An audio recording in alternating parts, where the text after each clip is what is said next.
অনেক জায়গায় আপনি দেখবেন যে মুসলিমদের জন্য জীবন সহজতর। আর প্রসঙ্গক্রমে আমি পৃথিবীর অনেক স্থানে গিয়েছি, যখন আমি মুসলিম সম্প্রদায় দেখি, একটা জিনিস আমি লক্ষ্য করেছি যে যেখানে অধিক বিত্তশালী মুসলিম দেখা যায়, সাধারণত তাদের সন্তানেরা ইসলাম থেকে বেশি দূরে। এটা কি বিপরীতধর্মী না? একদিকে আপনি দেখবেন যে মানুষকে নির্যাতন করা হচ্ছে আর তারা ইসলাম ত্যাগ করছে না, অন্যদিকে এমন মানুষ রয়েছে যাদের জীবন আরামদায়ক, তাদের আছে প্লেস্টেশন 5 বা তার চেয়েও আপগ্রেড জীবন আরামদায়ক, তাদের কাছে আছে latest iPhone, high speed internet, গ্যারেজে কয়েকটা গাড়ি, জীবন আরামদায়ক। আর হঠাৎ করে ইসলামের ব্যাপারে আমার সন্দেহ তৈরি হয়েছে। কি ঘটে গেল? জানেন কি ঘটেছে? মানসিকতাটা হলো প্রয়োজনীয় সবকিছুই আমার রয়েছে, আমার টাকা আছে, আমার বিনোদন আছে, আমার স্বাস্থ্য আছে, আমার নিরাপত্তা আছে, তাহলে সৃষ্টিকর্তার দরকার কি? ধর্মের কি দরকার? ইতিমধ্যেই আমার সবকিছু রয়েছে, আমার এগুলো দরকার নেই। জানেন নিরাপত্তার এই অনুভূতি কোথা থেকে আসে? এটা আসে আশেপাশের পরিবেশ থেকে, এটা পরিবেশ থেকে আসে।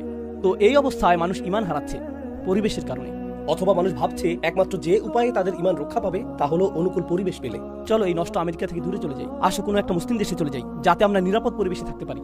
এই চিন্তা পদ্ধতিটা কোরআনের মূলনীতির বিপরীতে চলে যায়। আমাদের ধর্ম মানুষকে নিরাপদ পরিবেশে যেতে উৎসাহিত করে না, আমাদের ধর্ম মানুষকে নতুন পরিবেশ তৈরি করতে উৎসাহিত করে।